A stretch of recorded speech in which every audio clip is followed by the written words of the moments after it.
నమస్తే మిత్రులారా, నేను అడ్వకేట్ చౌహాన్. మిత్రులారా, ఒక కేసులోని విషయం ఏంటంటే, ఒక వ్యక్తి అనారోగ్యం పాలైపోయి పక్షవాతం వచ్చి తన అవసరం కోసం భూమి అమ్మాలనుకుంటున్నాడు. కానీ సబ్ రిజిస్ట్రేషన్ ఆఫీస్ కి రాలేని పరిస్థితుల్లో ఉన్నాడు. ఇలాంటి సందర్భాలలో సబ్ రిజిస్ట్రార్ ని ఇంటి వద్దకు పిలువవచ్చా, రప్పించవచ్చా, అవకాశం ఉందా? సో మిత్రులారా, మన దేశంలో రిజిస్ట్రేషన్ యాక్ట్ 1908 అనే చట్టం ఉంది. ఈ చట్టంతో పాటు రిజిస్ట్రేషన్ ఆఫీస్ ఎలా పనిచేయాలి, ఎలాంటి రికార్డ్స్ లను మెయింటైన్ చేయాలి, ఆ ఆఫీస్ యొక్క వేలని ఏంటి, ఇలా రకరకాల అంశాలను పొందుపరుస్తూ ఒక నియమావళిని కూడా రూపకల్పన చేసినారు.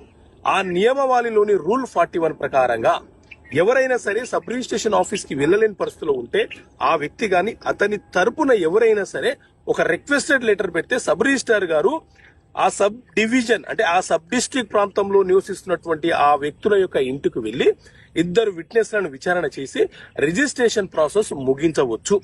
ఒకవేళ సబ్ రిజిస్ట్రార్ రాలేని పరిస్థితులు ఉంటే అతను ఒక కమిషనర్ ని కూడా అపాయింట్ చేసి రిజిస్ట్రేషన్ ప్రాసెస్ ముగించవచ్చు అని చెప్పి ఈ రూల్ 41 చాలా స్పష్టంగా చెప్తున్నటువంటి అంశం మిత్రులారా. Okay friends, thank you. జై హింద్.